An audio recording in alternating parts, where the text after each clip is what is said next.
veze iz Sarajeva ni bilo ko drugi. Što još uvijek u selu radi bez građevinske dozvole, pa onda ja napravim. Doće vrijeme kad će mu se rušiti.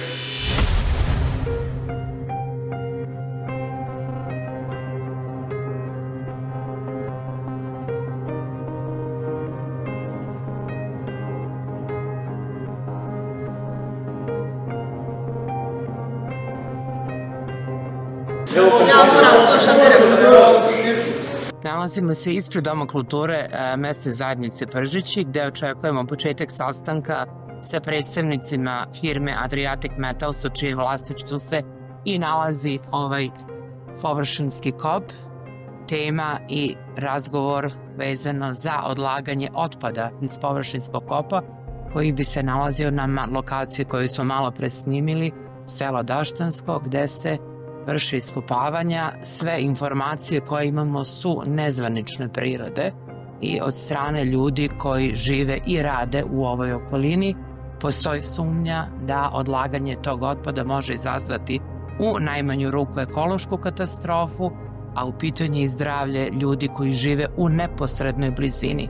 Na nekih 10 do 20 metara nalazi se naselje i ljudi ne znaju da li odlaganje takve vrste otpada iz rudnika, u kome ne znaju koja vrsta rude se iskopava, na koji način se do nje dolazi, da li je to nešto slično kao i litijum, gde do dolaska rude koristimo sumporne hlorovodonične kiseline, pa samim tim i odlaganje takve vrste otpada predstavlja pored ekološke katastrofe i uništenje stanovništva, odnosno ljudi koji u neposrednoj blizini žive. Znači, ovo je površinski kop u vlasništvu firme Adriatic Metals, odakle će se vršiti odlaganje otpada koje je odbijeno od strane opština Zenica i Hag.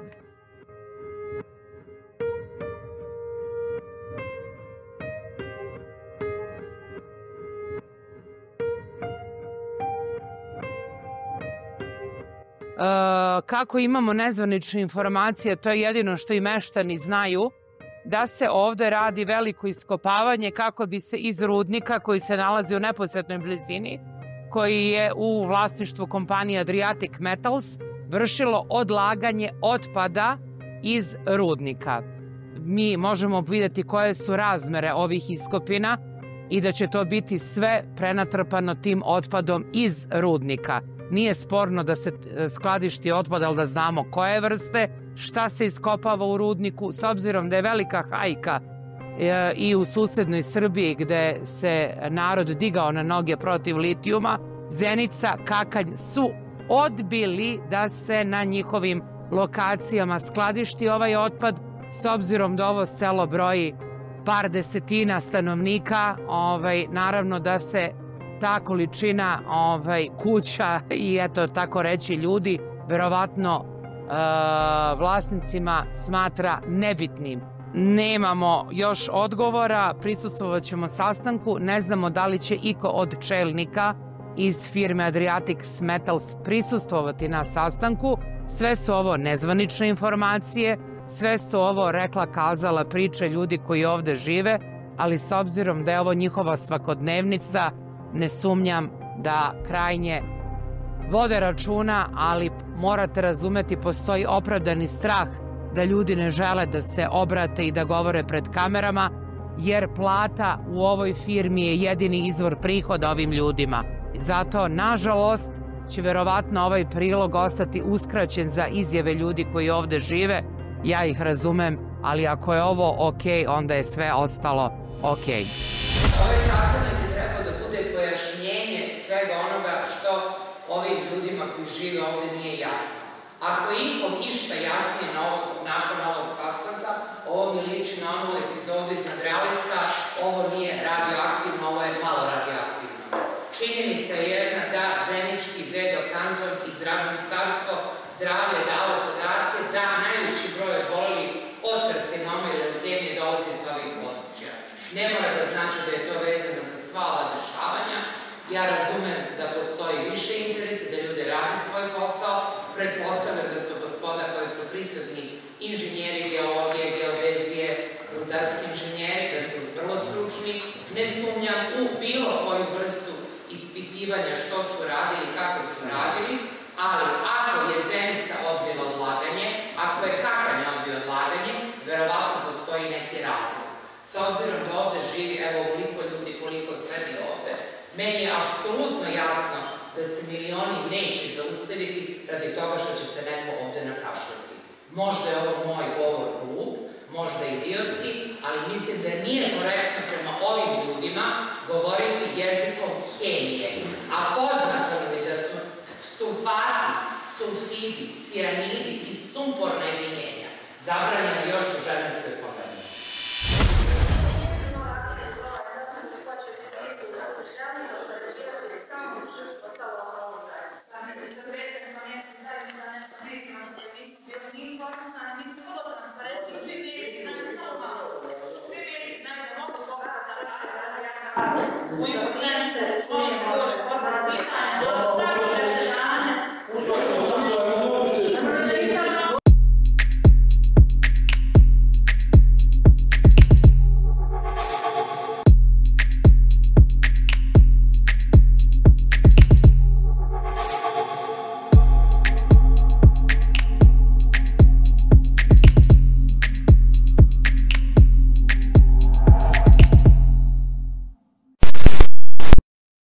Poštovane dame i gospodo, danas je s nama jedna vrlo interesantna osoba, aktivistica fundacije Atelje za društvene promjene AKT, Azra Berbić. Dobrodošla.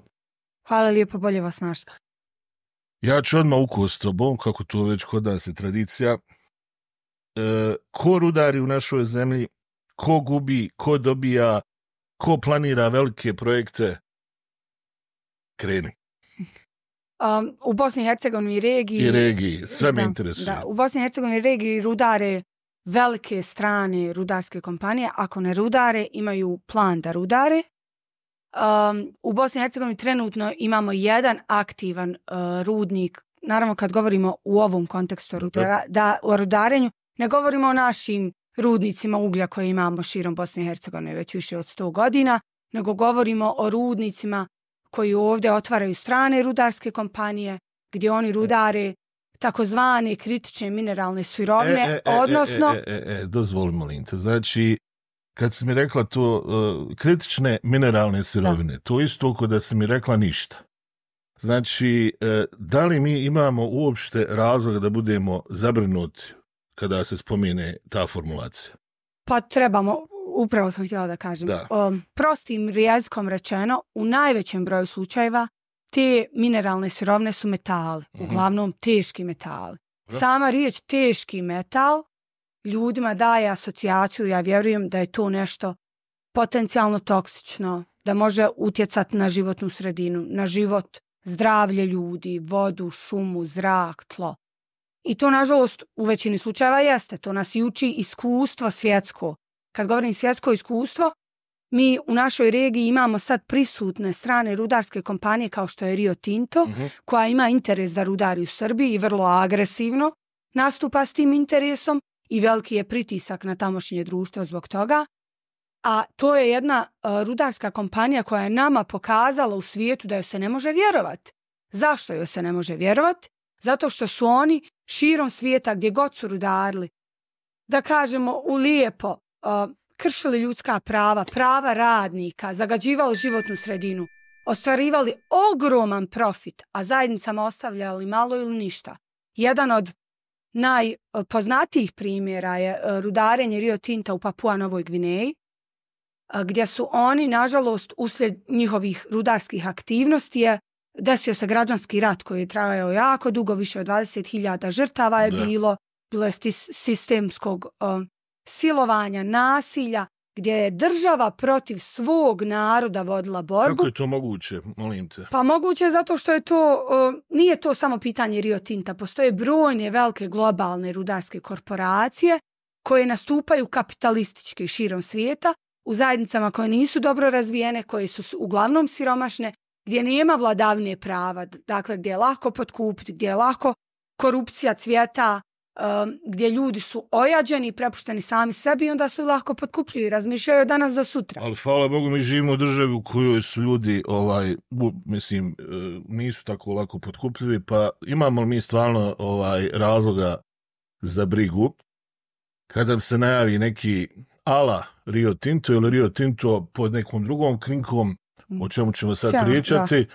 Jer objektivno gledajući mi smo zemlja u kojoj korupcije nema praktično, jer nismo digli još ni jednu optužnicu protiv nekoga za korupciju koliko sam ja.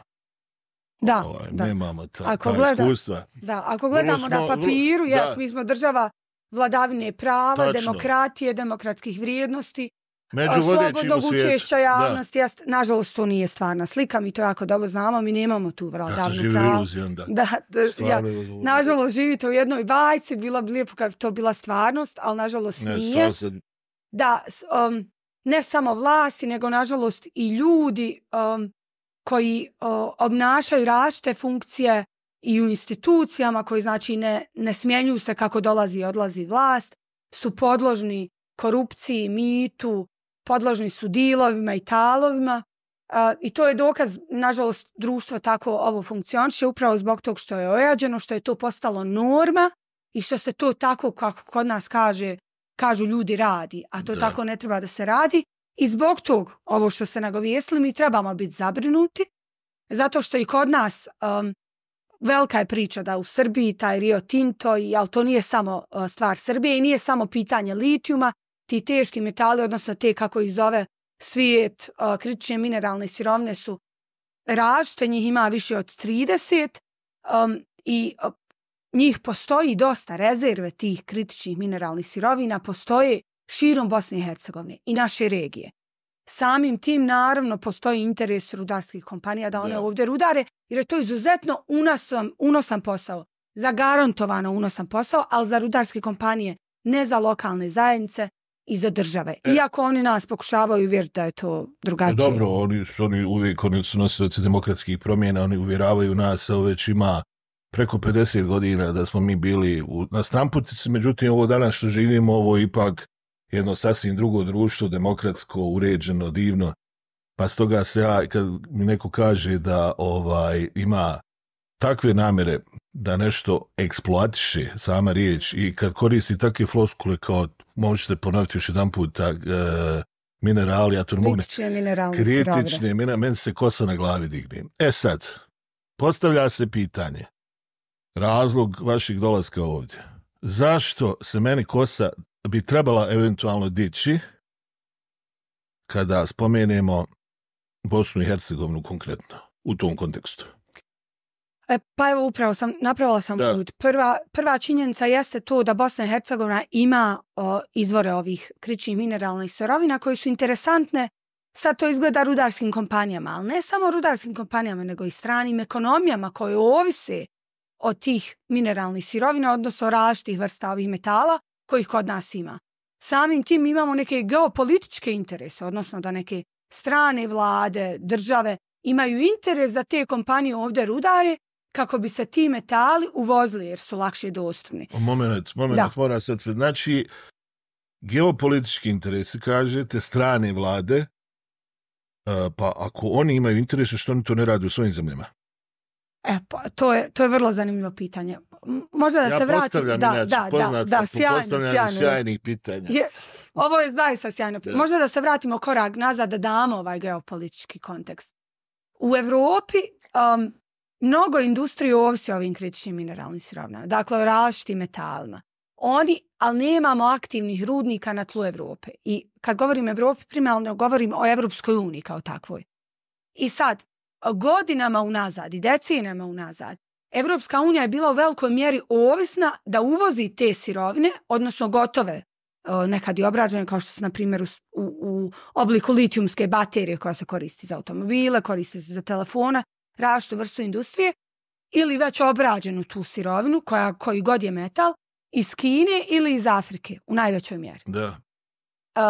I u velikoj razvijenih zemalja uređenih. Da, i u velikoj mjeri, tamo zapravo gdje posluju ove strane rudarske kompanije koje poštuju sve ekološke standarde i ljudsko-pravaške, gdje su nam pokazali da poštuju. Jasno. I ljudska prava, 20.000 svojih ljudi pobiju Ali, Bože moj, važno je da je interes zadovoljen i da su norme, standardi neki koji su oni propisali. Da, sad, obzirom da postoji ti interes i Evropska unija je shvatila, ali ne samo Evropska unija, nego i mnoge države svijeta kao i SAD, koji već puno ulaže i rudari već u Sjedinjenim Američkim Državama, znači na svojoj teritoriji ili na drugim nekim teritorijima, shvatili su, mi smo sad skoro 100% u nekim ovim metalima, ovisni od toga što nam Kina daje, što nam, ne znam, Centralna Afrička Republika daje, nije važno koja država, sad da ne govorimo pojedinačno.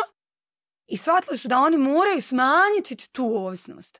A kako će smanjiti ovisnost? Oni su došli i rekli, u redu, mi ćemo istražiti da vidimo šta mi sve u Evropi imamo. Uzimajući u obzir i države članice Evropske unije i vidjeli su s kakvim oni rezervama raspolažu. I slučajno nađu da u ovim zemljama Zapadnog Balkana da je tu najbolje da se to radi. Da ima dovoljno ruda da se isplati tu rudariti. I sad vidim ovu situaciju. A ja sam našao jedan podatak, sad šalu na stranu, da u Saveznoj Republici Njemačkoj, ne znam koliko je to tačno, morat ćemo to još jedan put provjeriti, to sam negdje čitao, da me ljudi ne uzmu, ima 8 ili 80 puta više potencijala za rudarenje istih tih ruda nego na ovim prostorima. Da, to sad, ne znam nija tačan podatak. 8 najmanje. Ali ovisi o kojem metalu sad mi govorimo, tu sigurno varira. Ali činjenica jeste da i u državama koje su članice Evropske unije postoje rezerve ovih različitih vrsta metala i da bi se oni mogli tamo rudariti. Mi, evo, Portugal je članica Evropske unije, postojao je plan da jedna strana rudarska kompanija i tamo rudari, ali ljudi su se pobunili i otjerali. Tamo je pala vlada zbog toga. Zato što se dokazala korupcija neke veze, ljudi su se pobunili i otjerali su. Vidimo mi... Ne žive oni u skladu sa tim evropskim normama. Oni upravo zato što žive u skladu sa istinskim evropskim vrijednostima, prakticirali su te vrijednosti i zahtijevali su od vlasti i uspjeli su s tim da se otjera.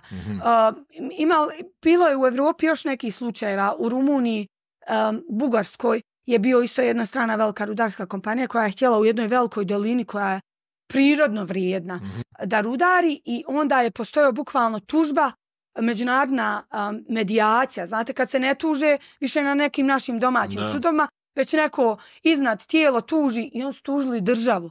Ali su izgubila je ta strana rudarska kompanija. Hoću da kažem, to znači da nije sad da države moraju to raditi, pošto se ovdje u našoj regiji isto, posebno u Srbiji, stavlja nekako na teret da je to isto obaveza države te da se to radi, kao mi treba to da pomognemo jer i oni nama pomažu. Zamislite, mi pomažemo državama Evropske unije da oni održe svoj razvoj, mi nerazvijene države. Jedan od argumenata koji je meni sulud, sad ozbiljno pričam, je taj da upravo ulaganja koje donose te kompanije mogu biti od vitalnog značaja za razvoj određenih zemalja. Kako komentaršite to? Moram ponoviti, hvala na tom pitanju. Tačno, tako se to o tome govori. Ja ću se refersat na film Gori vatra i kad kažu donijeće u našu avliju suživot i demokratiju, jel? To je sad donijeće prosperitet i razvoj u naše avlije. Mi smo ipak u tranziciji, ima već 50 da, 30 godina. Yes. I sad, ako govorimo to da će te kompanije, to jesu velika ulaganja, ali znate u šta su ulaganja? Nisu ulaganja u naše društvo, u našu infrastrukturu. Te rudarske kompanije ulažu tamo gdje njima treba. Ulažu u postrojenja. Ja sam mislio, meni treba... Ulažu u postrojenja. Ulažu u onu infrastrukturu gdje njima treba. Ako njima treba neki put, on će sebi napraviti put. Neće nama napraviti put. U zabludi žive da će on nama puteve praviti. I tako dalje. I to isto priča trenutno i u Srbiji i u Bosni i Hercegovini, da će to donijeti ogroman broj radnih mjesta, da će donijeti velik profit, veliku zaradu za zajednice, ali evo u Bosni i Hercegovini trenutno imamo jednu rudarsku kompaniju, britansko-australijsku, Adriatic Metals, koja trenutno posluje, odnosno trenutno aktivno rudari, počeli su ove godine da rudari, na području općine Vareš. Samo malo se odmaknite od mikrofona. Ok, vidim, u zanostosti, pa jednostavno nisam htio da vas ometam. Nastavite, molim. Na području općine Vareš. Da. A zapravo, kad se napravi neka retrospektiva, to je jedna, možda našim ljudima, apstraktna stvar, zove se koncesiona naknada. Znači, kad jedna kompanija, nije važno da li je to strani ili domaći investitor, postoje zakoni o koncesijama i onda te firme potpišu ugovor sa našim vladama. Da li je to kantonalna, entitetska vlada, državna, nije važno, potpišu ugovor. To vam je skoro ugovor jedan gdje se naše vlasti dozvole njima da oni eksploatišu našu prirodu. Pa da li je sad to, da li su to rude, da li su šume, da li su vode, nije važno. Postoje neki uslovi u tim koncesijnim ugovorima. U ugovorima, a to je šta mi dobijamo od tog, šta oni dobijaju od tog, šta oni mogu da rade, šta im mi dozvoljavamo da rade. U tome šta mi dobijamo od tog ima jedna stavka, zove se koncesiona naknada. To je ono što oni vraćaju kao društvo, odnosno državi. U ovom kontekstu to je koliko oni koncesione naknade daju Zeničko-Dobojskom kantonu, na teritoriji kojeg rudare i općini Vareš. Kolege vaše iz Centra za istraživačko novinarstvo, mora da kažemo jedan od najuglednijih istraživačkih medija u ovoj državi, nesumnjivo, su prošle godine istražili i ustanovili su da kakav je taj koncesioni ugovor, odnosno koliko se pogodovalo toj stranoj rudarskoj kompaniji, je na način da oni 6 puta manju koncesionu naknadu plaćaju nego, na primjer, neki poljoprivrednik. Evo uzmemo u obzir da ja hoću da sad meni država, vlada kantona, da ja sadim na nekoliko hektara krompir, nije važno, kukuruz. Ja po hektaru moram plaći 400 maraka koncesione naknade. Adriatic Metalsu je bilo dogovoreno da plaća 150 maraka koncesione naknade. Pazite, ovo je krompir. Možete sad pojvoli vas krompir. Kad se poredi krompir i zlato. Da li ja sad mogu ovako laički reći, pošto nas slušalci vole konkretno ovako, da koncesiju naše vlasti daju, ko što bi mi rekli, zakoljemo vola za biftek. Je li to otprilike to što ste htjeli reći?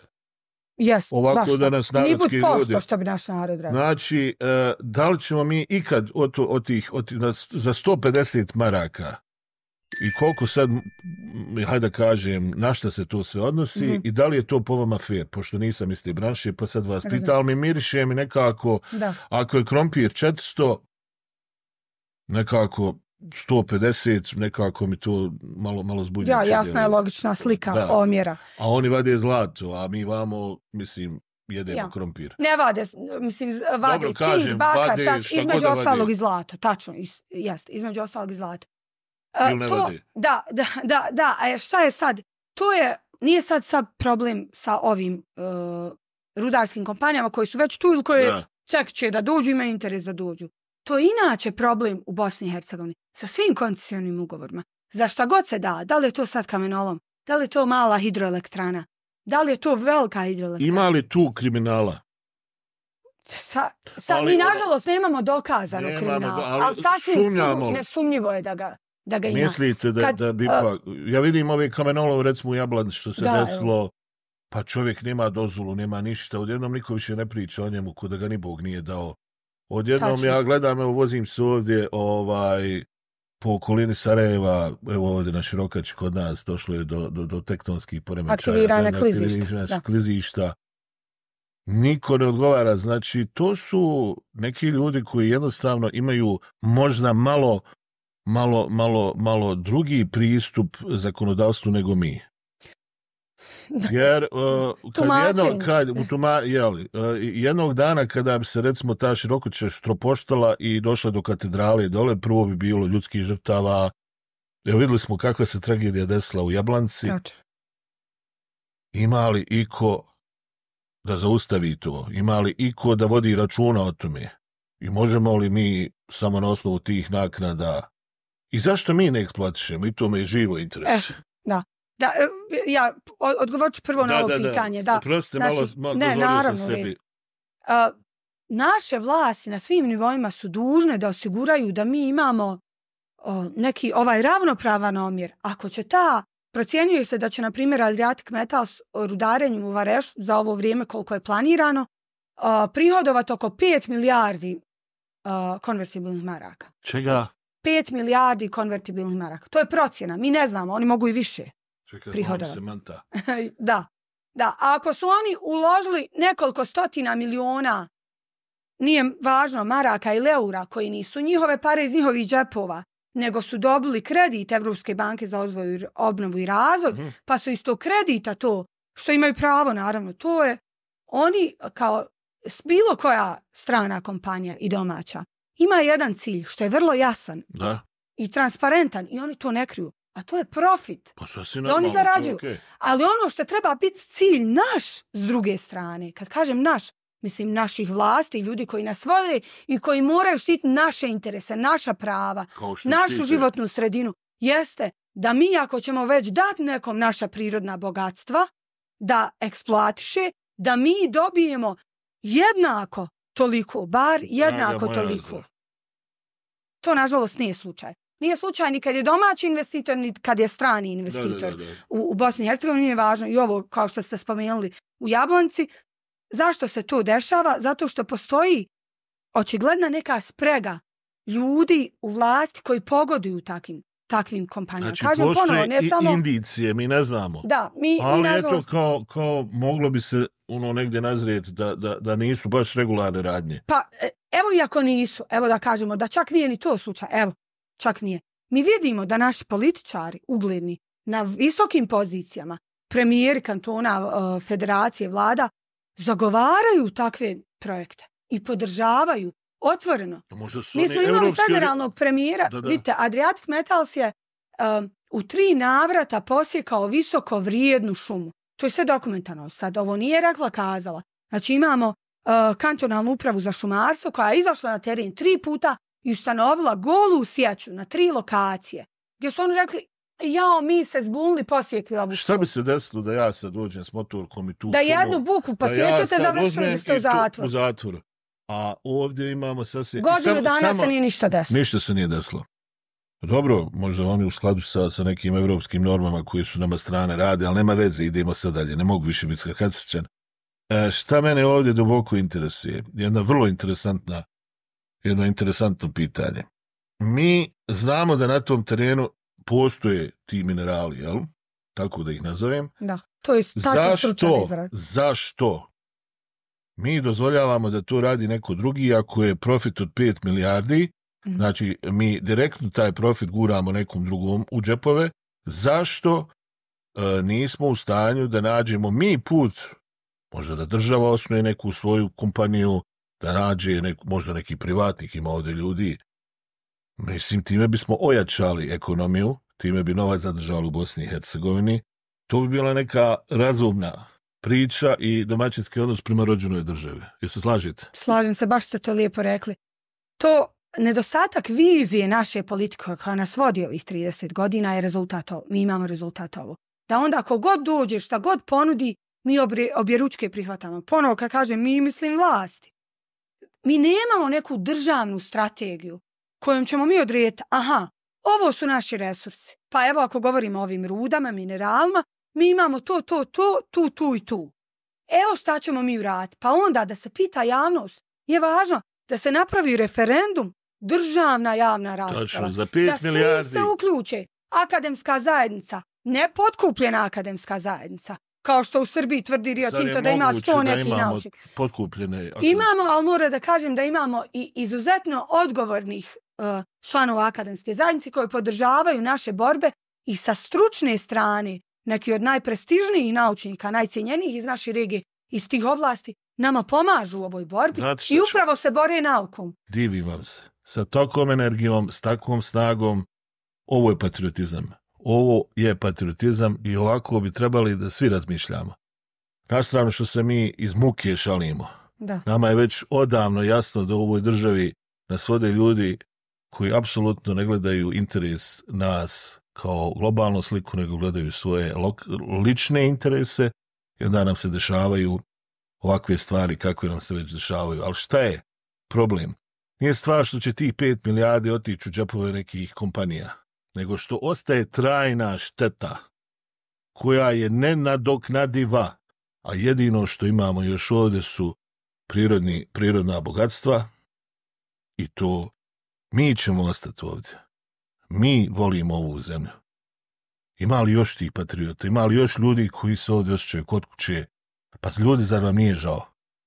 Ne znam, griješim li, molio bi da se nadovežete. Apsolutno se slažem i stvarno ja moram da kažem da su u ovom trenutku, u ovoj državi ljudi koji se bore, ljudi u malim zajednicama, Lopare, Bijeljina, Ugljevik, Jezero, Jajce, Šipovo, cijela regija Ozrena, pa i u Kaknju ljudi. Ovo sad nabrajam lokacije gdje postoje interesi, gdje se rade ili se želi raditi geološka istraživanja i rudarenje.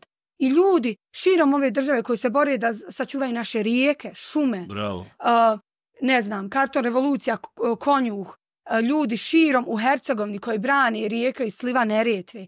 Ti ljudi su u ovom trenutku ljudi koji dokazuju šta je istinska ljubav prema državi. Tačno. Svojim djelom, a to mora da kažem, to nisu neki eksperti, to nisu neki ljudi koji su doktori nauka, visoko obrazovani, to je obični čovjek koji živi sa prirodom i živi od prirode u simbiozi i zna i razumije kolika je vrijednost prirode. Smijem li samo, opet moram, vi kad krenete, vi ste ko Messi, ne zaustavljate se dok ne zabijete. Znači, na kraju, kad to tako postavimo, pitam se da li mi, evo, nabrojali ste sva ta mjesta u Bosni i Hercegovini, imamo takozvani medijski cover u dovoljnoj mjeri da ljudi obični koji žive u egzistencijalnom strahu, koji žive u svim vrstama, ajde da kažem, mi živimo nenormalno na ovim prostorima, ali smo se navikli na te nenormalnosti i sad odjednom još da on pokuša da razumije da piti zatrovanu vodu, eventualno ja kažem, neću uopšte da poentiram ili pokazujem prstom na nekoga, ali može se desiti, to su objektivne opasnosti, da više neće moći da koristi tu zemlju ni za poljoprivredu, ni za stočarstvo. Je li moguće da to ljudi neće da shvate i da li je uloga medija u ovoj kompletnoj priči isto vrlo upitna, jer nabrojali ste pa jedno 10 mjesta žarišta. Ja ne vidim da se to toliko diskutuje u medijima, a sve neke teme koje su trivialne se forsiraju, obično su nekog banalnog karaktera, ali ovo je vitalno. Da li mislite da mediji isto nose svoju veliku krivicu u ovom svemu? Pa ne mislim, zašto, objasnit ću. Ova situacija koja se dešava u Srbiji, ogromni protesti ljudi sa sela, poljoprivrednici, ljudi generalno koji podržavaju ovu borbu sad protiv istraživanja Rio Tinta i kad kažete ovo ugroženo voda, zemlja, naučnici u Srbiji su napisali naučni rad koji je objavljen u presuđenom međunarodnom naučnom časopisu, koji su odobrili najprestižniji naučnici ovog svijeta iz oblasti hidrologije, geologije, rudarstva. Oni su dokazali da je samo u okviru projekta Jadar Rio Tinto samim geološkim, znači samo istraživanjima, dok je radio istraživanja da vidi gdje se njima najviše isplati vaditi litij, dokazao da je već toksične materije su ušle u sistem voda. Mi moramo razumjeti da vode imamo i površinske i podzemne vode koje su povezane i da je već ugroženo poljoprivredno zemljište. Dakle, to je već dokazano. Zašto ovo govorim? Govorim zato što je važno da i mi u Bosni i Hercegovini, jer postoji veliki interes, na dosta mjesta se rađaju ova žarišta, različite kompanije dolaze ovdje, žele da rade neka geološka istraživanja, što znači da žele da rudare u perspektivi. Na područjima, posebno kad kažemo Posavina, Semberije, dijelovi Srednja Bosna, gdje zaista imamo visoko vrijednu prirodu, visoko vrijedno poljoprivredno zemljište, šume, vode, izuzetno važne vrijedne izvore vode. Zašto je to važno? Ja moram da kažem da običan čovjek razumije to. To hoću da kažem. Kad se pred njegovim očima dešava, on zaista razumije. Naši ljudi, suprotno ovom popularnom mišljenju da ljudi ne razumiju, nemaju svijest, nije tačno. Ljudi razumiju. Običan čovjek jako dobro razumije. Zašto? Zato što on živi od te prirode. Običan čovjek i dalje seljak drži ovo društvo. A država se ni ovdje ni nigdje na Zapadnom Balkanu ne brini o svom seljaku adekvatno. Kad kažem seljak, mislim, nije važno, evo i ja sam seljanka zato što sam posvećena prirodi, živim s njom i živim od prirode. Gledam da što više živim od prirode i duboko cijenim svako ko stvara od prirode. Kad kažem za medije.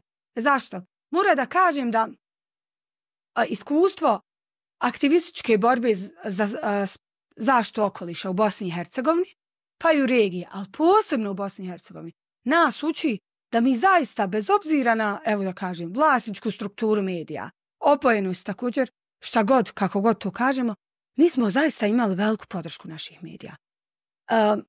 Posebno, evo, kad govorimo o borbi protiv izgradnje malih hidroelektrana u Federaciji Bosne i Hercegovine, u nekim drugim, ne znam, evo ova borba protiv izgradnje velike brane, hidroelektrane, ulog neposredno od izvora rijeke Neretve i tako dalje. Mi zaista, naši mediji, hoću da kažem, kad kažemo novinar, to je isto čovjek. I svuda nije važno koja je medijska kuća. Imamo ljude koje ovo isto boli i zanima. Šta je važno? Važno je naći način kako da dođemo do tih naših ljudi, jer su to isto naši ljudi. Zašto? Mi živimo u jednoj medijskoj džungli. U Bosni i Hercegovini posebno mi nemamo zakon o transparentnosti medijskog vlasništva, ne znamo kako su finansirani mediji. Novinari nisu dobro pozicionirana radna prava novinara. Oni se bore za hljebstvo. Isto su to naši ljudi. Mi moramo naći način kako da dođemo do tih ljudi. Pa da ih poznamo s ovim lokalnim zajednicama. Vjerujte, znate koliko medija je mene, novinara i stranih i domaćih, me kontaktirao, pa ja dajem kontakt Andrijane u Loparama, razumijete, aktivistkinje koja se bori, pa dajem kontakt Amele u Jezeru, dajem kontakt. Mi moramo isto uraditi svoj dio da bi mediji, ne možemo uvijek očekivati da u brzini proizvodnje vijesti, informacija, sadržaja, mediji može puno proizvesti. Mora da kažem da imamo podršku. Sad, kad je pitanje ruda, to jeste vrlo zanimljivo. Zašto? Zato što mi vidimo trend da ove rudarske kompanije to rade na globalnom nivou, ne samo u našoj regiji. Pokušavaju naći medije, odnosno medijske radnike, kako kažem, gdje mogu to da proture svoju narativ agendu. Ali isto tako mora da kažem Hoće da kažete da ih korumpiraju? Pa, da, možemo reći da jeste, da ih, jeste, da su moralna korupcija. Da kažemo da moralna korupcija. Da, sad, ja još ne vidim da oni to jako dobro uspijevaju. To je prije da se napravi neki fiktivni lažni portal, pa da mi smo to vidjeli u ovim zajednicama lokalnim, gdje se ljudi bore, gdje su se pobunili. Vi vidite, odjednom se stvori neki portal, neka Facebook stranica, Instagram stranica, koja dijeli ovu propagandu tog investitora. Jako zanimljiva. Znači, sad imali smo političke botove, sad imamo investicione botove. Apsolutno. Koji u sprezi sa političkim i stranačkim botovima djeluju isto. U lokalnim zajednicama negdje gdje vi vidite da lokalna vlast podržava ovog zato što ima neki deal, gdje lokalni aktivisti sumnjaju, jer imaju neki dogovor sa kompanijom u šta god s kim god, vi vidite da je to podrška. Ali smo imali i promjenu, na primjer u Loparama, prvobitno je lokalna politika podržavala da se rade geološka istraživanja gore, jer je gore nalazište litijuma. Ali kad su se ljudi udružili, hoću da kažem, snaga ujedinjenih ljudi, lijevih, desnih, obrazovanih, manje obrazovanih, seljaka ko živi u nekom salteru, kad se ti ljudi udruže, to zaista, koliko god ljudi naši negdje se misli gube nadu, je najjača snaga. Zašto? Zato što lokalna politika, jer ipak vi morate živjeti u toj lokalnoj zajednici. Neće on iz Lopara sad otići u Trebinje da živi. Malo ili sad ja ovo parafraziram. Lokalna politika je promijenila svoj stav i podržala ljude. Kako je ta saradnja među nevladnim organizacijama na nivou entiteta? Da li se podržavaju? Da, ja sam ponosna, izuzetno na to sam ponosna, da kažem da aktivističke grupe, Fondacija Akt radi sa lokalnim grupama od, evo ne znam, i kolege iz Karton revolucije, s njima kolege Lopare, Jezero, Doboj, mislim ta Ozrenska regija, zaista je to i mora da kažem da isto ti aktivisti podržavaju borbu ovdje kad je aktivistkinja Hajrija Čobo bila tužena za klevetu od strane ove rudarske kompanije Adriatic Metal. Molim vas, šta se u tom slučaju desilo? Žena je vodila borbu, odnosno pokušavala je ukazati javnosti na svaki način i pozvati prije svega lokalne vlasti u kakvim da reaguju na te aktivnosti, zato što je postojao opravdan strah da će aktivnosti ove rudarske kompanije imati negativan efekat na Kakanj, zato što su to vrlo blizu dvije općine i utjecaj, posebno utjecaj na okoliš je jednostavno takav. I Kakanj pije vodu iz rijeke Bukovice. Da. I ta rijeka Bukovica ima svoj sliv i to su mnogi potoci, izvinjavam se, potoci koji se ulijevaju u rijeku Bukovicu, koji se nalaze u koncesionom području Adriatic Metalsa. Dakle, to je neki opravdan strah. A pritom oni uzimaju ogromne količine vode iz rijeke koju mi pijemo za svoje rudarske aktivnosti. Ogromne količine vode. Ne znamo sad tačno, vidjet ćemo kad vidimo koliko su na kraju godine rudarili, onda ćemo moći izračunati. A pritom otpadne vode mi ne znamo.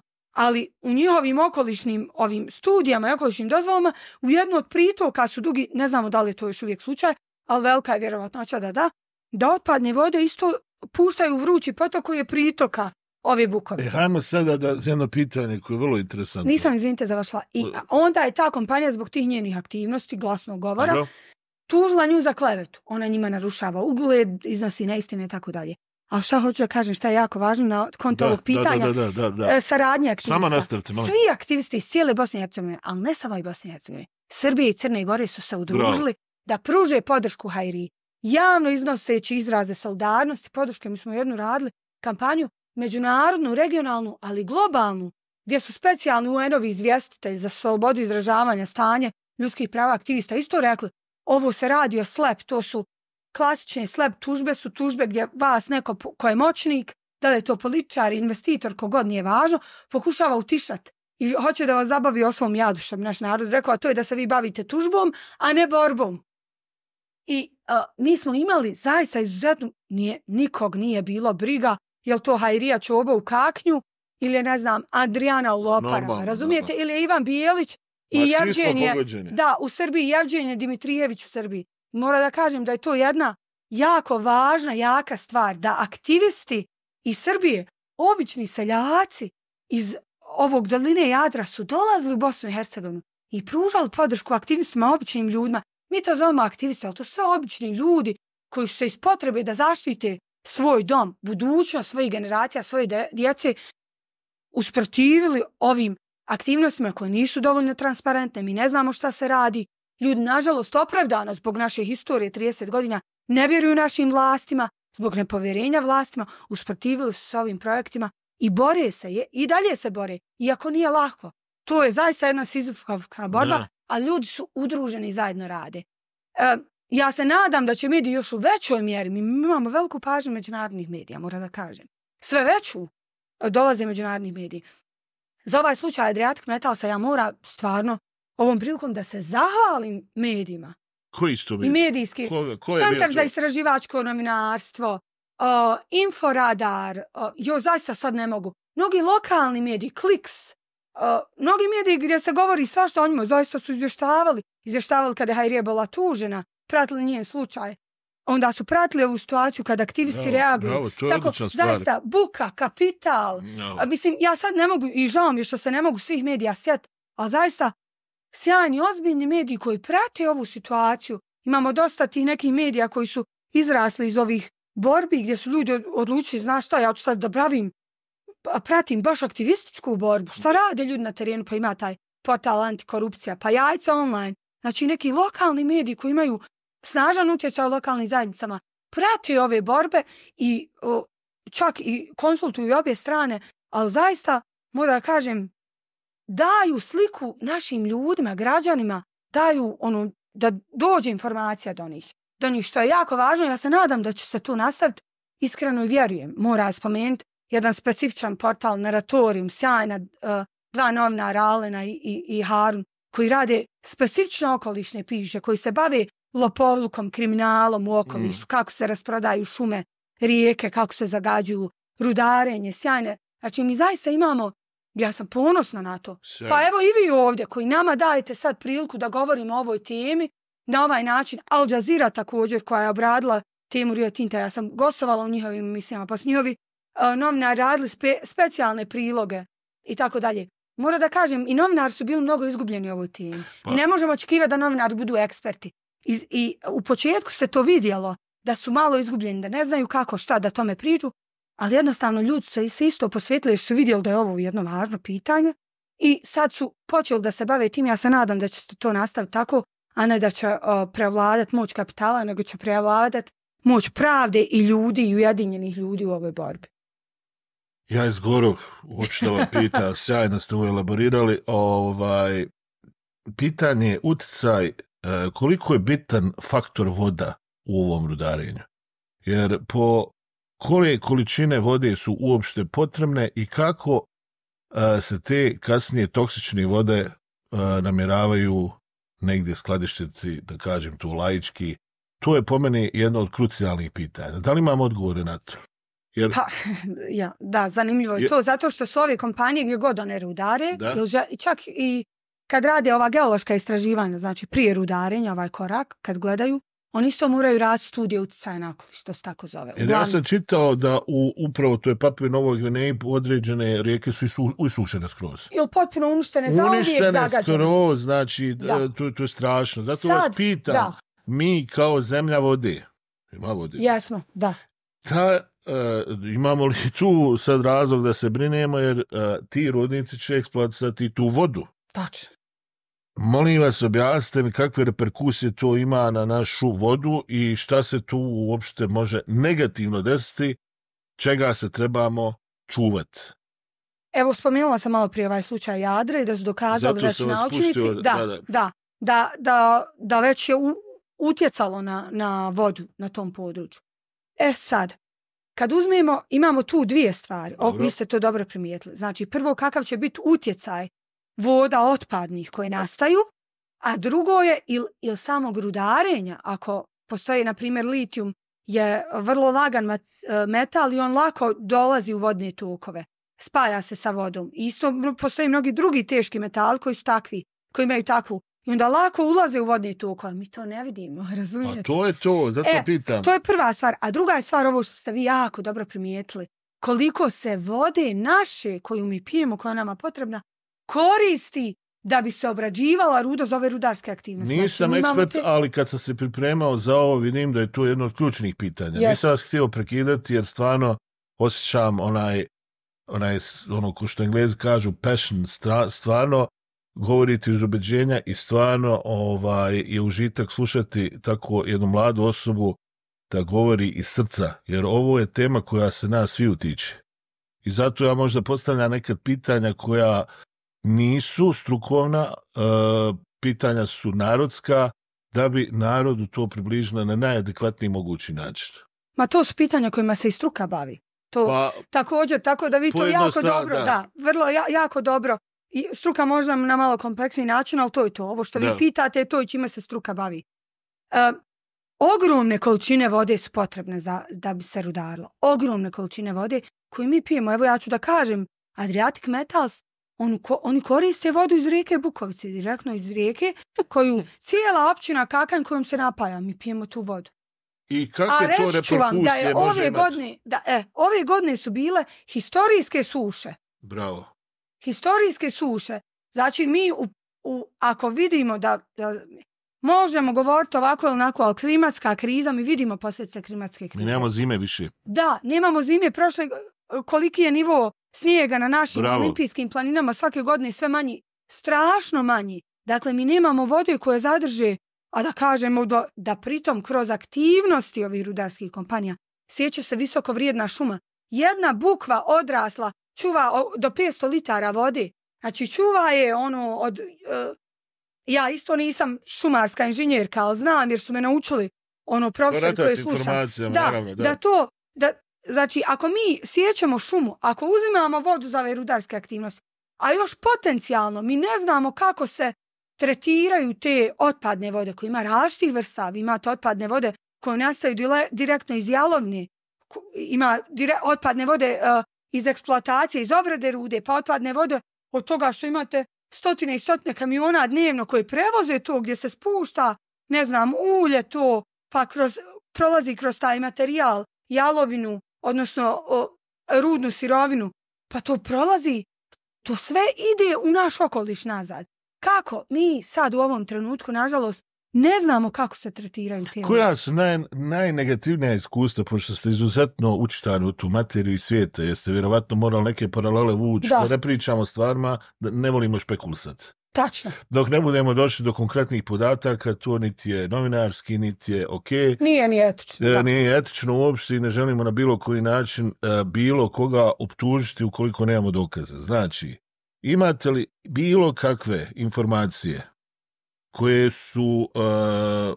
možemo uporediti sa našom situacijom i koje su to negativne posljedice koje su se desile? Evo, jako ste plastično objasnili situaciju u Papui Novoj Gvineji. Pa iskoristit ću taj primjer. Molim vas. Da.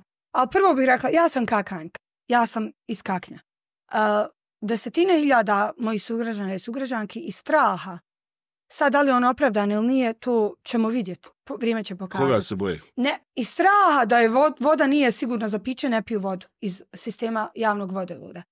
Sad, da li je to opravdano ili nije, mi ćemo vidjeti. Ali reći ću jedan podatak da je u jednom trenutku javno preduzeće Vodokom Kakanj izašlo s informacijom u javnost da je bilo prisutno povećana prisutnost jednog teškog metala kadmija. Desilo se. I ta informacija je vjerovatno utjecala na to jer ljudi nemaju dovoljno informacija. Vi kad slušate ove rudarske kompanije i njihove stručnjake koji su stručnjaci, oni ne govore jezikom običnog čovjeka i onda kad oni nama i da govore nešto o tome, mi to ne razumijemo. Šta to znači? Ovo vezivanje ovih metala s ovim, kako će to utjecati? Mi to ne znamo, nama se mora plastično objasniti i meni prvo i svakom drugom, koja se bavim ovom temom. I dužnost jeste prije svega naših vlasti da nama osiguraju da se nama te informacije na takav način objasni. I tad kad se to desio se jedan velik pomor ribe, ljudi su iz straha sve manje i manje prestaju... Pomor ribe gdje? Isto ispod vodozahvata. Sad to je pitanje kako je se to desilo. Naprimjer, imali smo u Kaknju. A imali smo situaciju, imamo jedan rudnik u Olovu, ja mislim da je isto britanska rudarska kompanija, gdje se nekoliko puta dešavao pomor ribe. Možda ribe imaju što protiv Britanaca. Da, možda imaju nešto protiv Britanaca, upravo ste. I ribari su se tamo bunili i nekoliko puta upozoravali na to. I znači to nije... To je ekološka katastrofa. Jeste, da. A zato dobijemo 150 maraka. Pa vidite, moram isto da napravim. Molim vas, 150, pazite, pa 150, moram ja sad malo da duši dam oduška, znači 150, znate šta je 150 maraka naspram te ribe? Pa mi moramo biti sretni uopšte da nam ništa plaćaju. Zamislite... Da podržavam vaš cinizam. Da nam ništa ne daju. Da, moram da kažem još Pa Bože, sad ćemo dokle mi s ovim glupostima da više idemo. Ali evo, prostite, molim vas. Dodatno ima tu još jedna stvar. Kad bilo koja rudarska kompanija... Sram vas bilo. Ali eto, doćemo vam. Ajde, nastavite. Kad bilo koja rudarska kompanija rudari, oni imaju isto, moraju plaćati naknadu na ono što rudari. Sad, na primjer, u nekim afričkim zemljama države su promijenile zakone tako da te rudarske kompanije plaćaju na ono tačno količinu rude. Znači, ako ja rudarim cink, bakar, zlato, srebro, koliko sam ja čistog cinka. To bi bilo logika neka. Da. Kod nas to nije slučaj. Oni plaćaju na ovu obrađenu, znači ono što će oni preraditi. Ja imam prijedlog za naše vlasti. Vjerujte mi, imam novinu. Znači, inicijativu da baš ovo divno ste rekli. Ja bi uveo da mi njima još pride platimo. Znači, to je vrlo plaćamo mi. Ne, pride na to, oni eksploatišu, a mi im još platimo i da kažemo svaka vam čast. Plaćamo mi našom posjećenom šumom, našom potencijalno u budućnosti zagađenom zemljom, vodom, tlom. Pa mi ne možemo naplaćati to, znači. Pa to nema cijenu, tako da to čime mi plaćamo, oni nama ne mogu nikad vratiti koliko mi platimo. I onda kažu Bosna i Hercegovina i region siromašni. Evo razgrađujemo uz ovu demokratsku vlast, fašističko, nacionalističko, ne znam nija kako bi je nazvao, preko 30 godina ovu državu na sve moguće načine ne možemo uništiti. Ova država je izuzetno bogata. Yes. Čuvajte, mi smo jako dobri ljudi, nego nas je potrefila možda jedna od najtežih kriza u istoriji ovih ljudi. Molim vas da slušate ljude poput dame preko puta mene i ne dozvolimo da se neko igra s nama. Ovo ja ne mogu drugačije podnijeti. Ja ne mogu podnijeti ovo što vi meni pričate da to ne okrenem na šprdnju. Razumijem potpuno. Ja to ne moram, ja se moram šprdat. Jer to je strašno što mi slušamo ovdje. Čuj pomor ribe i ne zna se odakle i kako i kuda i te nekakva pogodovanja. Krompir 400. Ljudi, je li to moguće? I tu, molim vas, šta radi struka? Ima li tu nekih intelektualaca, profesora, da neko dođe i kaže ljudi pa dajte, ili su možda i oni shvatili da treba podržati tu inicijativu privatnu u Engleskoj? Pa, mislim, nije to, sad mi imamo puno ovdje interesnih strana. Dobro, sad ovdje Njemačka. govorimo jer imamo jedan aktivan rudnik, pa o njemu najviše govorimo, a mi imamo mnogo interesnih strana na našem području u Bosni i Hercegovini i regiji. Mi imamo i one koji podržavaju, naravno, zbog vjerovatno ličnih interesa. Možete li, molim vas, samo dati par imena da pročitam? Reći ću vam sad. A imamo i one koji nas zaista podržavaju našu borbu, ali ne na način kažu ja sam uz ove aktiviste, uz ove ljude, nego zaista da svojim stručnim znanjem doprinose ovoj borbi. I javnim istupanjem, što izuzetno mora da cijenimo. Mi imamo profesore Muriza Spahića, akademika, jednog od najcijenjenijih akademika u našoj državi, profesora Dalibora Balijana, onda imamo pored toga profesora iz Srbije Draganu Đorđević, koja je izuzetno cijenjena. Imamo mi tih i više, sad da ne nabrajam sve poimence. Mi zaista imamo, vi imate u Srbiji se desila situacija da sve više i više akademskih profesora, doktora nauka izlaze upravo od ekonomista gdje oni preispituju koliko je isplati projekat do ovih naučnika, hidrologa, geologa, koji sa naučne strane obrazlažu zašto je ovaj upitan loš projekat i ovdje isto tako nam govori i pružaju, mora da kažem, su na raspolaganju nama na način da idu, da drže predavanja u lokalnim zajednicama, da razgovaraju s ljudima, da im objašnjavaju, a i pored toga isto istupaju u medijima, znači budu sagovornici. Jer ja isto mogu, ja imam neka znanja koja su limitirana i trudim se uvijek da što više učim i znam. Ali ja isto nisam hidrolog, hvala vam, i geolog. Znači ja mogu biti sagovornica mediju, ali potrebno je da imamo i struku koja podržava ovo što mi govorimo. S druge strane imamo, uzet ću primjer ovog Adriatic Metalsa. Oni kad su radili svoju studiju, njima je to jednu studiju radio Rudarski institut u Tuzli. I sad, ne ulazeći u to da li oni Rudarski institut, odnosno ti ljudi, ja iskreno sad ne znam imenom i prezimenom ko je tačno radio na tome, od ljudi na Rudarskom institutu, oni kad su radili tu studiju, radio im je institut i u okviru toga je bila jedna faktička logička greška koja je vrlo ozbiljna. Reći ću vam ovo. Oni imaju svoje koncesionog područje. U okviru koncesionog područja to je jedan dio, nije možda dobro područje teritorijalno na području općine Vareš. I sad to koncesiono područje zahvata vodozaštitnu zonu Bukovca. Znači, vi kad imate, vjerujem da ljudi razumiju kad se kaže vodozaštitna zona. Znači, to je zona zaštite gdje se nalazi sliv neke rijeke ili potoka koji mi moramo čuvat, sve znači na toj zoni. Ne samo tu vodu, nego i šumu, tlo i sve ostalo, da se ništa na tom području, uglavnom je to tako, da se skoro ništa ili ništa ne bi radilo, kako bi se zaštitila voda. E sad, postoji jedna odluka kantonalne vlade Zeničko-Dobojskog kantona gdje kaže da se u prvoj i drugoj vodozaštitnoj zoni Bukovica ne smije nikad ništa raditi. Znači, ne geološka istraživanja i rudarenje, ni građevinski radovi, ništa se ne smije raditi. I gle čuda. Ali gle čuda, njima se na koncesionom području, njima federalno ministarstvo da dozvolu da obuhvata koncesiono područje i vodozaštitnu zonu. Međutim, oni traže na osnovu ove studije koje im je radio Rudarski institut, jer sad ću vam reći zašto. U studiji oni kažu, Rudarski institut, da se sad ovaj područje, to je jedan jama Rupice, to je gdje se sad rudari, podzemna eksploatacija, ona se nalazi nizvodno od Bukovice.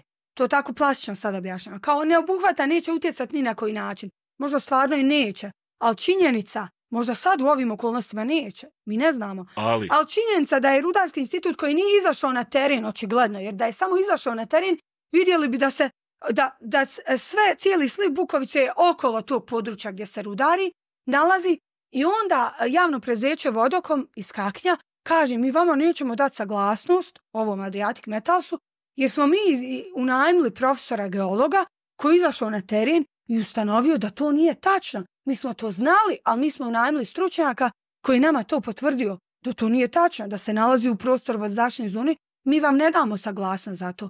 I Vodocom je tužio to rješenje Federalnog ministarstva rudarstva. Nažalost, 2 godine se ništa ne dešava. Nije se pomirilo s mrtve tačke. A hoću da kažem da ima slučajno? I ljudi... Pa, ili je to procedura? Evo vidjet ćemo. Ili će to biti u fiokama narednih 20 godina? Nadam se da neće, mi ćemo raditi sve da se to ne desi, ali mora da kažem da nas iskustvo uči, nažalost, da takvi slučajevi dugo se zadržavaju. Dešava se, recimo, ljudi ne mogu sad toliko prediti, toliko oni radi da jednostavno... Da, dugo se zadržavaju slučajevi. Pa mogu joj sad ulazim u neku drugu digresiju, ali imamo slučajeve gdje su ljudi vodili pravne borbe, evo, protiv izgradnje malih hidroelektrana, da obore ove dozvole, tužili su. U međuvremenu mala hidroelektrana se izgradi, to je slučaj Muhe Zlate na Doljanci, počne rat, uveliko radi i tek ljudi, znači koliko traju sudski procesi, na kraju uspiju obore dozvole sve te nakon 6 godina i tek onda ta mala hidroelektrana izgubi dozvolu za rad. To, tako da, razumijete, ovdje je tu... Primijetili ste da trenutno u Srbiji imamo masovne proteste studenata. Da. Vlast ljupanci tamo. Hoće li oni to priznati ili neće, po izjavama kako vidimo, nimalo situacija nije ok. Najgora stvar koja se može desiti za naše vlastodršce je da ih neko pozove na odgovornost. Mi možemo ovdje trubiti 5000 godina, možemo ih tužiti, možemo raditi šta god želimo. Međutim, dok se ne stekne ta kolektivna svijest da mi ne pričamo ovdje u ličnom interesu, nego pričamo u interesu svih nas. Znači, pravimo neku vrstu kolektivne svijesti koja će zaštiti ne samo nas, nego i našu djecu i djecu naše djece. Vi kao jedna aktivistica, kao neko koji je jako angažovan, pametan, šta vi mislite kako trebamo djelovati da što više ljudi u ovoj zemlji, pogotovo mladih, se uključe u tu borbu? Svjedoci smo, recimo, situacija gdje, ne znam, akcize na benzin ili mlijeko skoče u Francuskoj, oni odmah protestuju, to da te Bog dragi sačuva, vlasti padaju, premijeri daju odstavke. Da li ćemo nekad doći u tu fazu da možemo, evo, makar kao u Srbiji, jer ja sam ponosan na ove studente. Također. Iskreno. I koliko god ta vlast tamo to sabijala i pokušavala na sve moguće načine da zaustavi, vi ne možete istinu zaustaviti. Tačno. I ne možete pravednu borbu nikad zaustaviti. Zato kažem, a šta vi mislite kako da dovedemo situaciju, nisam protiv posla, ja nisam protiv novca, nisam protiv profita, da se odmah razumijem. Naravno. Ali ne na način da vas neko pravi budalom, ne na način kako miriše to da se ovdje hoće raditi. Dam vam marku, uzmem vam 5 milijardi i ostavim vam neupotrebljivo zemljište. Šta raditi, molim vas? Ja se također slažem da to studentski protesti su zaista nešto za ponos cijeloj regiji, ali oni nisu nastali samo kao rezultat sad ovih zadnjih nekih dešavanja. Ja vjerujem da je u velikoj mjeri studentski protesti su rezultat 4-godišnje borbe tamo, jer sjetit ćete se i prije 4 godine da smo imali velike blokade, najveće okolišne proteste koje je možda čak i Evropa vidjela. I ja vjerujem da su ti aktivistički pokret koji su organizovali te proteste, pa i ljetos vidjeli ste veliki protesti ovih grupa, aktivista. Da, tamo, ali ne kod nas. Da, slažem se, upravo nadolazim na to. Da su obrazovali javnost, pa i te mlade ljude, da je zbog tog sad podigla se ta, proširila kritična masa koja se pobunila. Ja isto vjerujem, ja uopšte ne sumnjam da će to, ako se stvari nastavi razvijati na ovaj način. Da ćemo ostati bez vode. Znači, ostaćemo bez vode. Ostaćemo bez šume. Šta god, evo. Evo da ništa to nije slučaj. Mi ostajemo bez toga, mi živimo situaciju gdje nama neko drugi nešto naređuje kako će se nešto raditi, a ne da mi odlučujemo o tome. Bravo. Tako da, ako ništa drugo ne može, to i u Srbiji oni ne dozvoljavaju. Ne dozvoljavaju da im neka strana vlada ili strana kompanija odlučuje, dirguje njihovom vlašću. To da ne dozvolimo, ne smijemo dozvoliti. Ja vjerujem da će, ako se, moram da kažem da je u Srbiji mnogo užarenija situacija i mnogo ekstremnija u smislu namjere vlasti i načina na koji se to radi. Dobro, nećemo se puno o njima, ja sam samo rekao... Da, hoću da kažem da i ovdje će sigurno, ja uopšte ne sumnjam da će do tog doći. Jer ljudi se, kažem vam ponovo, mi smo imali proteste već u ovim zajednicama, gdje su se zaista ljudi... Ja mislim da je malo.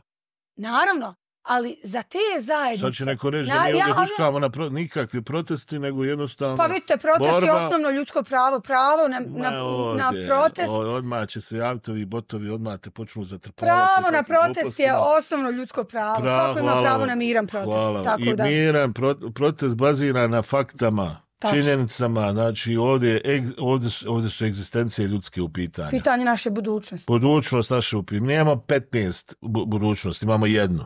Tačno. Pa možemo tako se sad razbacivati sa i dostojanstvo. Imamo li mi dostojanstvo, molim vas? Pa vidite, ja stvarno mislim da naš čovjek obični ima dostojanstvo koje mu upravo ove vlasti uzimaju. Da, malo pomalo čupaju ga, uzimaju. Mi volimo reći, moje kolegice isto često to govori, ova borba okolišna, ekološka, sad, kako god da je zovete, to je zaista borba za povrat ljudskog dostojanstva, da čovjek dostojanstveno sigurno živi u simbiozi s prirodom, poštujući i ona njega. I ja zaista stvarno mislim da će doći trenutak kad će se ljudi u još većoj mjeri ujediniti. Ne može, mislim, ja zaista ne krivim ljude, običnog čovjeka ne krivim, upravo zato što mu se oduzima kontinuirano dostojanstvo. Na dnevnom nivou mu se oduzima dostojanstvo i čovjek živi od danas do sutra i nema vremena da razmišlja o budućnosti. Ali ja vjerujem kad je pravi trenutak, ako mi dođemo u situaciju neku još užareniju, da će se ljudi ujediniti. Zašto to govorim? Zato što sam svjedočila tome da ljudi iz cijele države dolaze na protest na Neretvicu. Ljudi iz cijele države dolaze na protest u Foču. Ljudi iz cijele države dolaze.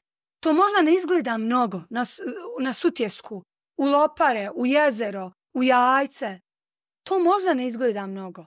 Ali kako da vam kažem, ti plamenovi slobode koji gore pomalo i postaju sve veći i veći, stvaraju neku veću kritičnu masu. Ni u Srbiji, zašto to govori? Ni u Srbiji mi smo prošle godine možda počeli sa ovo oko rudarenja, da su se počeli javljati grupe da protestuju u Bosni i Hercegovini, da se generalno bori i pravno i zagovarački na svake moguće načine. U Srbiji to traje jako dugo i dosta je tu drugih, ali ja zaista vjerujem da je moguće. Ja vjerujem u naše ljude i snagu ujedinjenih ljudi koji se bore upravo ovo što vi kažete, za zajednički cilj, za pravo budućih generacija, da isto u ovoj prelijepoj državi, možda i najljepšoj, za mene sigurno najljepša na svijetu, ali jedan od najljepših koja ima toliko prirodnih bogatstava, da ostavimo toj budućim generacijama koji će ići i kojima ćemo pokazati kako se s pažnjom ljubavi brani priroda i da oni isto tako rade. Sad duboko udahnite, jer sad ćemo ući u taj finalni dio.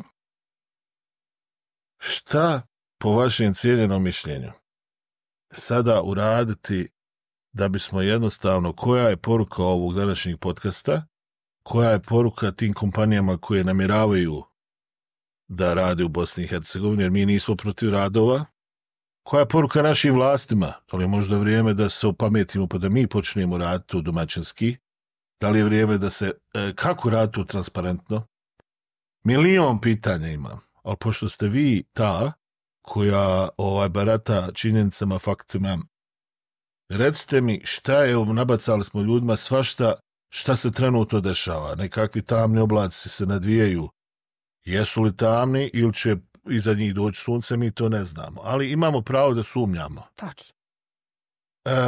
Šta raditi da bismo zaštitili svoje vitalne interese? Da. Ne nacionalno. Da, nego istinske vitalne. Sviđam se kako ste to. Ova poruka sad koju govorim je usmjerena i vlastima i rudarskim kompanijama, prvo ću tu jednu zajedničku poruku, i našim ljudima, običnom našem čovjeku. kada vi imate bilo koju posebno stranu rudarsku kompaniju koja je išla, a evo da kažem, nekog čovjeka koji je išao oko i rovio, uništavao imanja drugih ljudi, imanja, kuće, pljačkao, uništavao. A pričate se o nekom konkretnom slučaju ili nešto? Reći. Kada imate nekog takvog i zamislite on vama dođe u vašu avliju i kaže, ali ja ću kod tebe sve fino ovo da radi. Zašto bih ja vjerovala takvom nekom koji išao i svuda negdje okolo rovario? Zato što misli da ste vi totalna budala.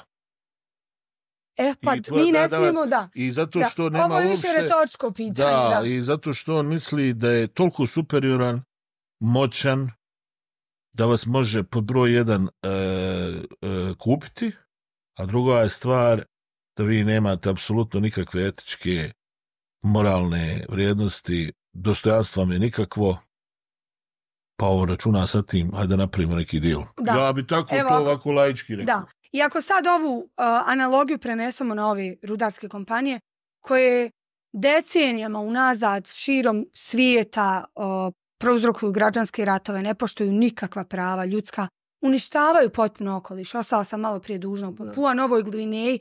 35 godina nakon što je Rio Tinto otišao otamo s tog područja gdje je rudario, voda je i dalje zagađena potpuno. Ljudi i dalje desetinama kilometara putuju samo da bi došli do pitke vode na tim područjima. Ja bih samo zamolio da naše cijenjeno gledateljstvo uđe malo na internet da pogleda te tragične slike poslije tih 30 godina na što to liči. To liči na neku kataklizmu, znači to je Bože dragi sačuvaj. Znači, ako je to ono što se nama sprema, onda imamo debeo razlog da upalimo ne crveni, nego bordo alarm. Da. Zato kažem, hoću da potkrepim to činjenicama, nek uđu ljudi, ovo sve o čemu ste vi pričali danas su fakta. Da, to su već mediji su o tome izvještavaju. To su mediji pričali i divno ste to postali. Zašto bi ja vjerovao nekome ko se pokazao da je notorni lažov? Tačno, vjerujte, mislim, to da poentiram s tim. Zašto bih ja vjerovala nekome ko je svuda drugo u svijetu gdje je bio i radio, nije radio kako treba, nije radio transparentno, nije poštovao lokalnu zajednicu, prava lokalnih zajednica, nisu se obogatile te države, Papua Nova Gvineja nije najbogatija država nisu se, nego su se ojadile. Mi u Africi sad imamo i dalje aktivne građanske ratove, pa u Kongu imamo genocid koji se vrši nad narodom aktivan sad u ovom trenutku. Znači, nije se niko obogatio od ljudi. Ono što želim da kažem, znači, ako mi imamo takav primjer, zašto bi mi vjerovali? Zato što su oni samo došli ovdje kod nas i rekli mi ćemo poštovati najviše standarde moguće, okolišne, ekološke, rudarske, a zapravo ni u Europi nisu najbolji standardi rudarski, a ni kod nas nisu najbolji standardi rudarski. A nije ni praksa, naravno. Ne interesuje njih, izvinjavam što upadam, jer sam jako dugo vremena involviran u te neke tokove. Njih uopšte ne interesuje puno ni stanovništvo u matičnim zemljama, nego tamo se boje izgrađenog demokratskog društva i sistema. Tačno posljedica. To su posljedice koje su jako skupe, pa malo ovako zaziru. Inače bi oni i tamo radili to isto. Međutim, oni traže upravo rupe u ovako demokratskim zemljama ko što je naša i zato imamo razloga da se brinemo. Gdje su takve radnje koje mogu da doprinesu slici kao Papua Nova Gvineja vrlo izvjesne. Oprostite, morao sam ovo jer hoću da podignemo svijest ljudima. Hoću, vi ste tako plastično, tako to lijepo sve. Ja ne volim korištenje tog izraza za podizanje svijesti, ja možda više informisati ljude o stvarnosti. Pa vidite, znači podići svijest. Ljudi imaju svijest, vjerujte. Kad se to, oni suoče s tim, naši ljudi, ja sam se to nebrojeno mnogo puta uvjerila, ljudi imaju svijest, oni razumiju ono što je važno da dođe prava informacija do ljudi i da razumiju. Vi stvarno mislite, evo sada vas pitam da naši ljudi imaju svijest. Stvarno mislim, kad je u pitanju... Ja ću vam 10 stvari reći da nemaju. Ne, ja vam kažem ovdje, kad je u pitanju zaštita prirodnih dobara, zaštita okoliša. Evo, molim. Ja ću vam reći dobro, da je to... Dozvolite da završim. To je crvena linija naših ljudi. To je jedina, ja se bojim, crvena linija koja je ostala. jedina koja je ostala, izgleda, ali to je zaista crvena linija naših ljudi. Zašto ovo govori? Zato što sam zaista svjedočila da ljudi koji do jučer nisu pričali, pa koji su i ratovali, se ujedinjuju da štite prirodu. Jer razumiju da je to ono što ste vi na početku rekali, posljednje izuzetno vrijedno što nam je ostalo u ovoj državi i ljudi, ja zaista vjerujem u potencijal naših ljudi da oni mogu da se ujedine oko ovih stvari i da se zajedno bore. Ali vi ste u pravu, važno je da dođu prave informacije do njih i da se onda oni dalje informišu o tome. Tačno. Iz pravih izvora. Bila je gospođa Cenić ovdje prije vas, možda ne znam kad. I ja sad kažem njoj, došao sam do poražavajuće činjenice da je naš spoljno-trgovinski deficit srušen, znači srušili smo ponovo rekord i do decembra bi mogao biti skoro 14 milijardi. Kakve devastirajuće posljedice to za našu ekonomiju ima, ja se kad pričam, običan čovjek ne razumije. Hajde malo to prevedemo na neki drugi jezik. Evo, uzet ćemo neke stvari vrlo plastične. Pored ovakve zemlje, sad pričamo o vodama. Znate li koliko mi na godišnjoj bazi uvozimo vode u Bosnu i Hercegovinu? Znala sam taj podatak, ali sad vidjet ćemo, sjećam se podatka. 130 miliona ove godine. Da. Rušimo rekord.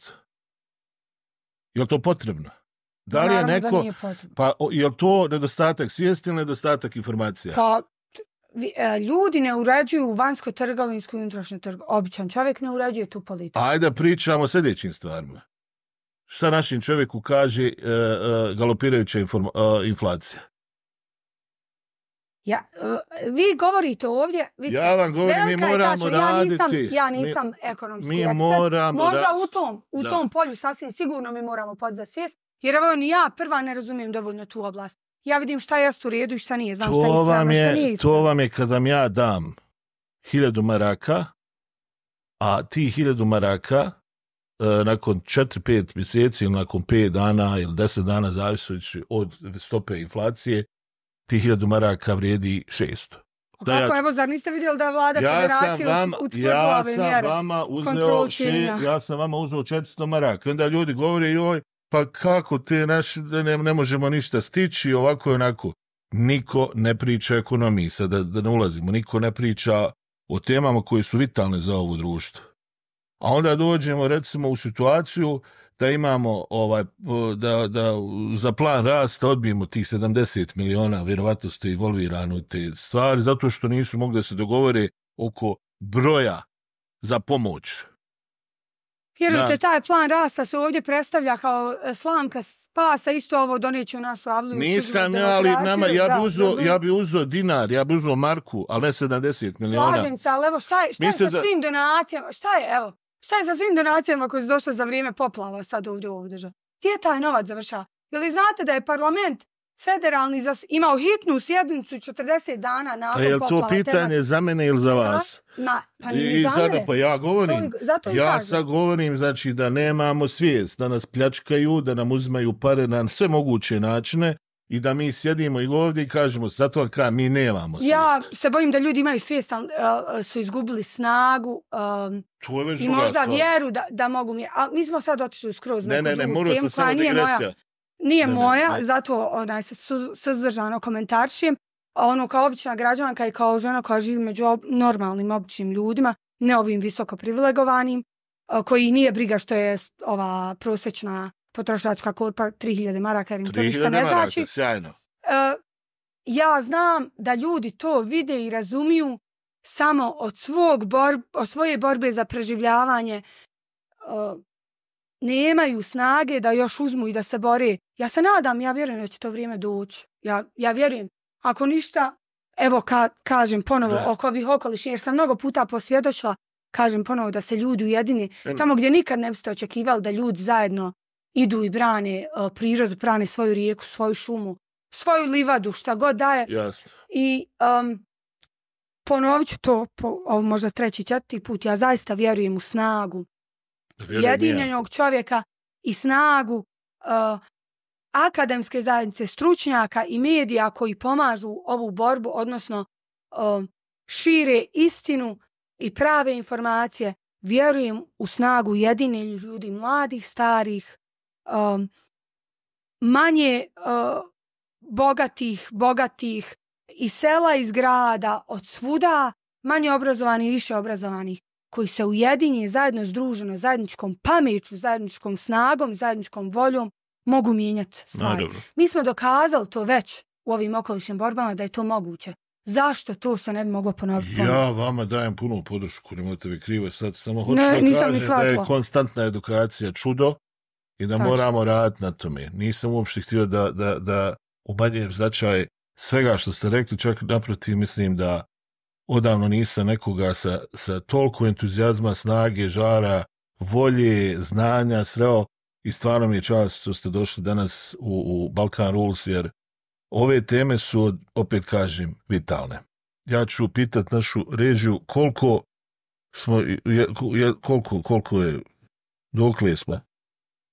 Idealno. Idealno, sjajno, fenomenalno. Dolazimo do legendarnog pitanja već, a to je, ima li nešto što vas nisam pitao, a volili biste reći?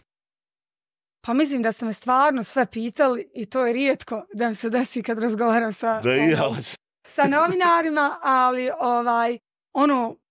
to sam već ponovila, ali što želim reći zaista jeste da i ja ovdje možda sad sjedim i izgledam našim ljudima u nekoj privilegovanoj poziciji. Jesam, ali u privilegovanoj sam poziciji zato što sam dobila mogućnost da pomažem našim ljudima širom naše države u borbi. Ja i moje kolege iz Fondacije ACT, pa i kolege iz okolišnog sektora generalno, da pomažemo našem običnom čovjeku, da ojača i vrati svoje dostojanstvo, da naše dostojanstvo, da na dostojanstven, pravedan i pošten način živi život dostojan čovjeka u jednoj od najljepših država na svijetu, koja je prepuna prirodnih bogatstava i ponosna sam na naše ljude svaki put kad ustanu, posebno u malim zajednicama, jer ja sam neko ko dolazi iz male zajednice, kad se ustanu i glasno kažu ne nepravdi, javašluku, lopovluku, korupciji i da zajedničkoj borbi za našu budućnost, za budućnost naše djece i što kažete vi, djece, naše djece i zajedničko da ostane ova država jedan veliki nacionalni park i divlja priroda kako smo je uspjeli do sad, bez obzira na sve ove izazove sačuvati. Sad ću ja vam reći na kraju. Vi kažete privilegija. Meni je danas bila privilegija da vas ugostim ovdje i želio bi da ovo bude sada jednostavno jedna od emisija, jer mislim da ljudi poput vas zaslužuju apsolutno sve podrške na svim mogućim poljima i jedino što vam mogu poželiti sve sreće ovog svijeta u vašem daljem radu, a našu podršku imate. Hvala, neka nama nas, svih ovih ujedinjenih ljudi. Živjela Bosna i Hercegovina. Znači, šta da vam kažem, opet jedan strašan podcast, razmislite dobro i ko što kažu naši stari, malo dignite guzicu. Hvala.